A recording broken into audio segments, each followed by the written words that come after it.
నిర్గమకాండము 34వ అధ్యాయము.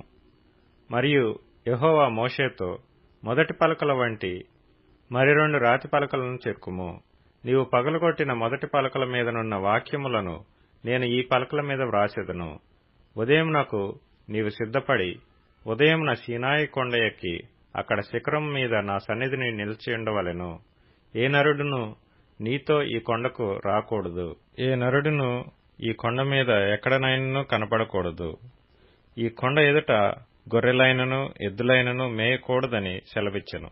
కాబట్టి అతడు మొదటి పలకల వంటి 2 రాతి పలకలను చెక్కెను.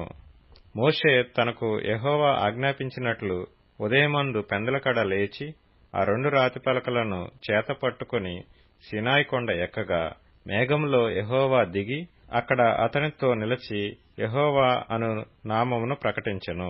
అతని ఎదుట యెహోవా అతని దాటి వెళ్ళుచు, యెహోవా కనికరము, దయ, దీర్ఘశాంతము, విస్తారమైన కృపాసత్యములు గల దేవుడైన యెహోవా, ఆయన 1000 మందికి కృపను చూపుచు దోషమును, అపరాధమును, పాపమును క్షమించును గాని ఆయన ఏమాత్రమును దోషులను నిర్దోషులుగా ఎంచక 3-4 తరముల వరకు తండ్రుల దోషమును కుమారుల మీదికిని కుమారుల కుమారుల మీదికిని రప్పించునని ప్రకటించెను.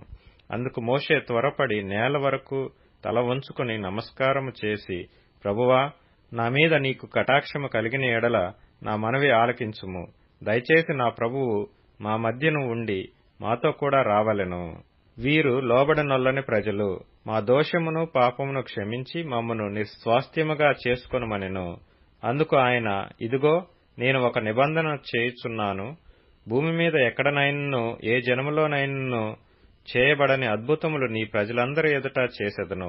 నీవు ఏ ప్రజల నడుముననున్నావో ఆ ప్రజలందరూ యెహోవా కార్యమును చూచెదరు. నేను నీ ఎడల చేయబోవునది భయంకరమైనది. నేడు నేను నీకు ఆజ్ఞాపించు దానిని అనుసరించి నడువుము. ఇదిగో నేను అమోరీయులను, కనానీయులను, హిత్తీయులను, పెరిజ్జీయులను, హివ్వీయులను, యెబూసీయులను నీ ఎదుట నుండి వెళ్లగొట్టెదను. నీవు ఎక్కడికి వెళ్లుచున్నావో ఆ దేశపు నివాసులతో నిబంధన చేసుకొనకుండా జాగ్రత్త పడుము. ఒకవేళ అది నీకు ఉరి కావచ్చును. కాబట్టి మీరు వారి బలిపీఠములను పడగొట్టి వారి బొమ్మలను పగులగొట్టి వారి దేవతా స్తంభములను పడగొట్టవలెను. ఏలయనగా వేరొక దేవునికి నమస్కారం చేయవద్దు. ఆయన నామము రోషము గల యెహోవా, ఆయన రోషము గల దేవుడు. ఆ దేశపు నివాసులతో నిబంధన చేసుకొనకుండా జాగ్రత్త పడుము. వారు ఇతరుల దేవతలతో వ్యభిచరించి ఆ దేవతలకు బలి అర్పించుతున్నప్పుడు ఒకడు నిన్ను పిలిచిన ఎడల నీవు వాని బలి ద్రవ్యమును తినకుండా చూచుకొనుము.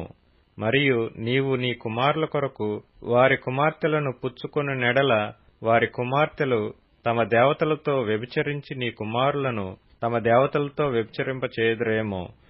పోతపోసిన దేవతలను చేసుకొనవలదు. మీరు పొంగని వాటి పండగ ఆచరింపవలెను. నేను నీకు ఆజ్ఞాపించినట్లు అబీబు నెలలో నియామక కాలమందు 7 దినములు పొంగని వాటినే తినవలెను. ఏలయనగా అబీబు నెలలో ఐగుప్తులో నుండి మీరు బయలుదేరి వచ్చితిరి. ప్రతి తొలిచూలు పిల్లయు నాది. నీ పశువులలో తొలిచూలుదైన ప్రతి మొగది దూడయే గాని గొర్రెపిల్లయే గాని అది నాదగును.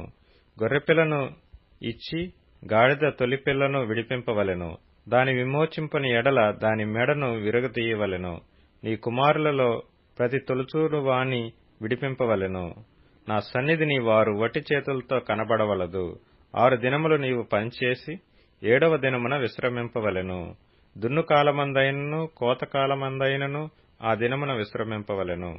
మరియు నీవు గోధుమల కోతలో ప్రథమ ఫలముల పండుగను అనగా వారముల పండుగను, సంవత్సరాంతమందు పంట కూర్చు పండుగను ఆచరింపవలెను. సంవత్సరమునకు ముమ్మారు నీ పురుషులందరూ ప్రభువును ఇశ్రాయేలీల దేవుడునైన యెహోవా సన్నిధిని కనబడవలెను. ఏలయనగా నీ ఎదుట నుండి జనులను వెళ్లగొట్టి నీ పొలిమేరలను గొప్పవిగా చేసెదను. మరియు నీవు సంవత్సరమునకు ముమ్మారు నీ దేవుడైన యెహోవా సన్నిధిని కనబడబోవునప్పుడు ఎవడనూ నీ భూమిని ఆశింపడు. నీవు పులిసిన దానితో నా బలి రక్తమును అర్పింపకూడదు. పస్కా పండుగలోని బలి సంబంధమైన మాంసమును ఉదయకాలం వరకు ఉంచకూడదు. నీ భూమి యొక్క ప్రథమ ఫలములలో మొదటివి నీ దేవుడైన యెహోవా మందిరంలోనికి తేవలెను. మేకపిల్లను దాని తల్లిపాలతో ఉడకబెట్టకూడదు. మరియు యెహోవా మోషేతో ఇట్లనెను, ఈ వాక్యములను వ్రాసికొనుము. ఏలయనగా ఈ వాక్యములను బట్టి నేను నీతోనూ ఇశ్రాయేలీయులతోనూ నిబంధన చేసియున్నాను. అతడు 40 రేయింబగళ్లు యెహోవాతో కూడా అక్కడ నుండెను. అతడు భోజనము చేయలేదు, నీళ్లు త్రాగలేదు. అంతలో ఆయన ఆ నిబంధన వాక్యములను అనగా 10 ఆజ్ఞలను ఆ పలకల మీద వ్రాసెను. మోషే సీనాయి కొండ దిగుచుండగా శాసనములు గల ఆ 2 పలకలు మోషే చేతిలో ఉండెను. అతడు ఆ కొండ దిగుచుండగా ఆయన అతనితో మాట్లాడుచున్నప్పుడు తన ముఖ చర్మము ప్రకాశించిన సంగతి మోషేకు తెలిసియుండలేదు. అహరోనును ఇశ్రాయేలీయులందరూ మోషేను చూచినప్పుడు అతని ముఖ చర్మము ప్రకాశించెను గనుక వారు అతని సమీపింపవెరచిరి. మోషే వారిని పిలిచినప్పుడు అహరోనును సమాజ ప్రధానులందరూ అతని యొద్దకు తిరిగి వచ్చిరి. మోషే వారితో మాట్లాడెను. అటు తరువాత ఇశ్రాయేలీయులందరూ సమీపింపగా సీనాయి కొండ మీద యెహోవా తనతో చెప్పినది యావత్తును అతడు వారికి ఆజ్ఞాపించెను. మోషే వారితో ఆ మాటలు చెప్పుడు చాలించి తన ముఖం మీద ముసుగు వేసుకొనెను.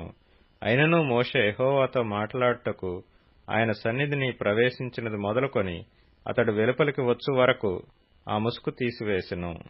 అతడు వెలుపలికి వచ్చి తనకు ఆజ్ఞాపింపబడిన దానిని ఇశ్రాయేలీయులతో చెప్పెను. మోషే ముఖ చర్మము ప్రకాశింపగా ఇశ్రాయేలీయులు మోషే ముఖమును చూచిరి. మోషే ఆయనతో మాట్లాడుటకు లోపలికి వెళ్ళు వరకు తన ముఖం మీద ముసుగు వేసుకొనెను.